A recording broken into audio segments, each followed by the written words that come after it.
Olá, eu sou Marco Rossi, eu sou colunista da Folha de Londrina, escrevo lá Cidade Futura, às quintas-feiras, e sou professor de Sociologia aqui da Universidade Estadual de Londrina. Como é o processo de construção da coluna?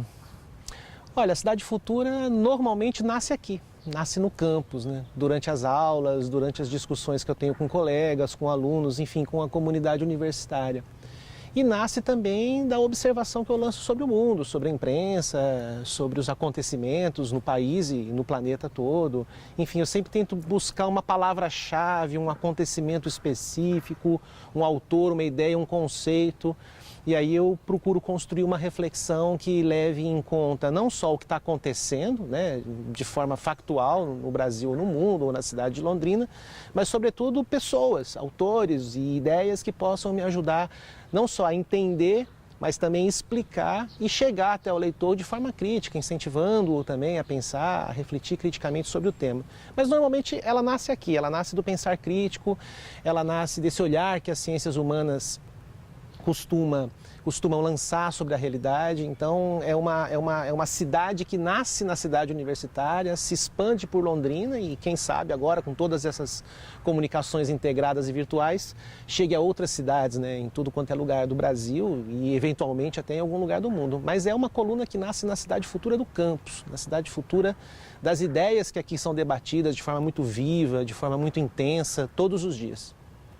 Ações. Olha, a primeira inspiração é o gosto por escrever. Eu gosto de escrever e escrever faz parte do meu dia a dia.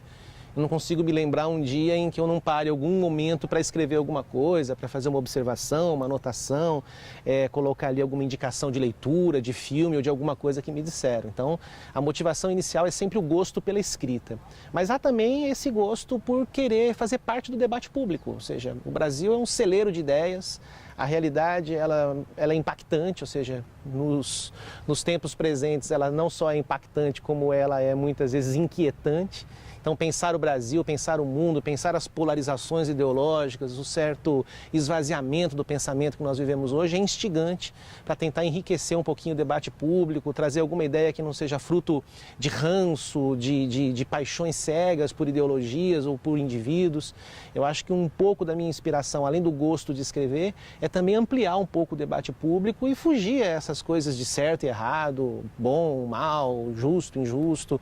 Eu acho que a realidade é mais complexa e o leitor atento da Folha de Londrina, o leitor atento da realidade, ele exige um pouco mais, ele quer um pouquinho mais. Então, pretensiosamente, eu espero que a Cidade Futura contribua com esse debate público mais espraiado, mais dinamizado, mais enriquecido. Então a fonte é sempre o gosto pela escrita e principalmente o desejo de enriquecer o debate de ideias em Londrina e no Paraná.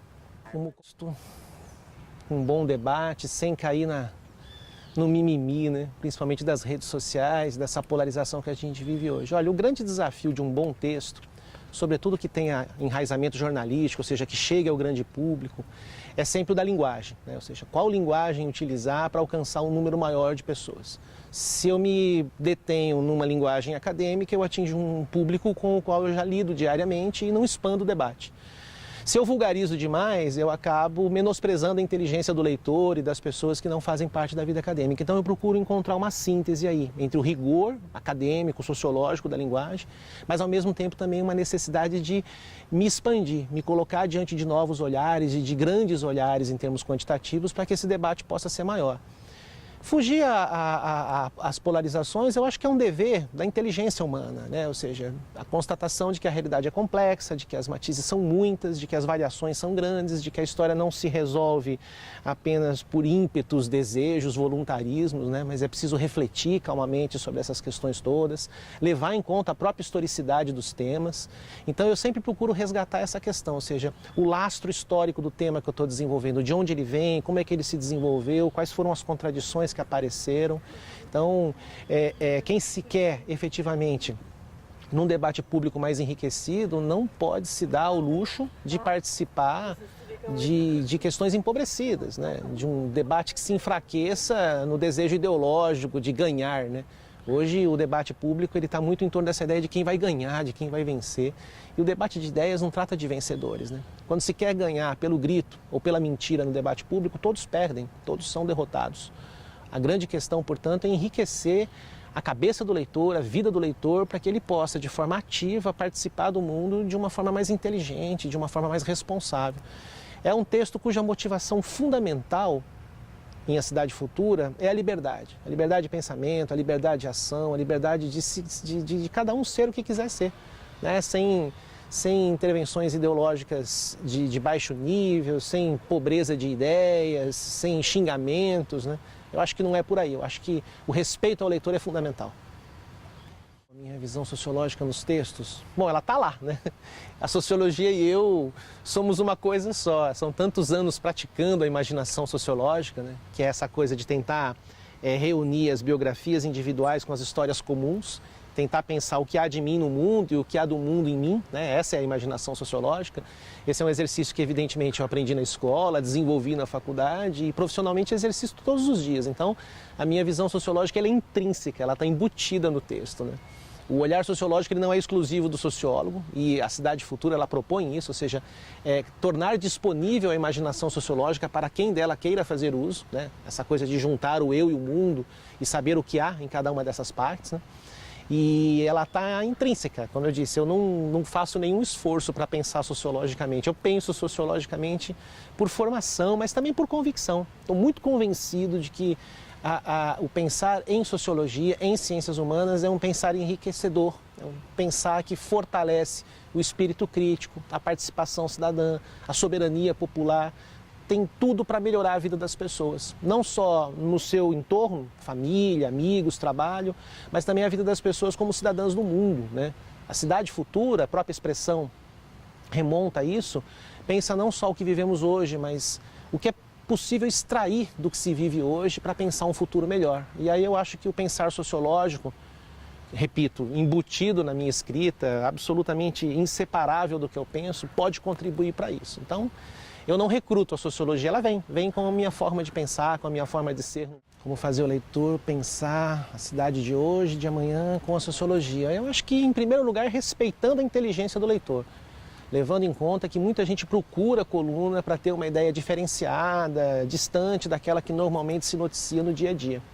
Mais do que isso, eu acho que a gente só pode pensar o amanhã se a gente estiver profundamente envolvido no hoje. Então eu procuro destacar na coluna o que a gente tem sido, né? O que a história nos permitiu ser em Londrina, no Paraná, no Brasil, no mundo, ou seja, como seres humanos, como cidadãos da Terra. E aí pensando sobre o seu próprio lugar no mundo, o cidadão é capaz de, individualmente, coletivamente, pensar o seu lugar na cidade de amanhã. É um exercício de prospecção, onde estou, quem sou, para onde posso ir. Eu acho que a coluna faz esse exercício e a sociologia, ao pensar historicamente, desenha essa perspectiva. Inusitado, a partir de uma coluna, algo que aconteceu sem que eu imaginasse. Eu acho que isso acontece praticamente todas as semanas, né? Eu recebo muitos elogios, muitos contrapontos inteligentes, muitos acréscimos ao que eu escrevo, de forma respeitosa, às vezes até bastante diferenciada, às vezes até em franca oposição. E isso é bom, isso me permite pensar melhor sobre a minha própria atuação, né, como interventor por ideias da realidade. Mas recebo também aquelas críticas esvaziadas de quem lê o texto numa direção completamente diferente daquela que o texto se propunha, né, que a Cidade Futura se propõe naquele momento.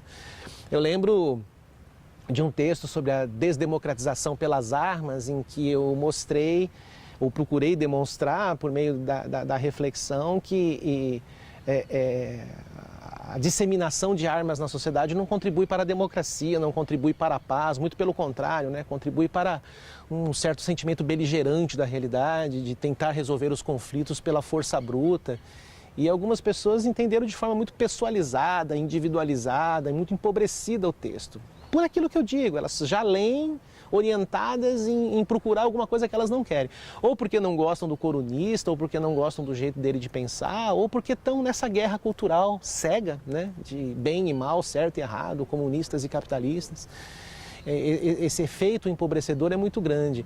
Agora, uma questão que é recorrente, eu acho que não acontece com a Cidade Futura, mas acontece com quem escreve nesses tempos beligerantes, é o das pessoas individualizarem as propostas de reflexão. Então, eu estou discutindo um tema, eu estou discutindo uma realidade, eu estou discutindo um conceito, eu estou recrutando um autor do século XVII, e a pessoa acha que é com ela, né? Ela individualiza a questão, achando que eu estou falando da vida dela, que eu nem sei quem ela é, mas ela se acha tão potente que ela se tornou personagem personagem de um texto que não a conhece. Então isso é muito comum, gera certas rusgas, né, na vida social, mas não compromete o desejo de escrever e, sobretudo, o compromisso com o debate público. Felizmente, essas visões mais distorcidas, né, do que eu escrevo, do que tanta gente escreve nos jornais, reduzida, ou seja, compreende um número muito pequeno de pessoas que eu acho que já está orientada para isso, né, para fazer o mal, para repercutir o mal.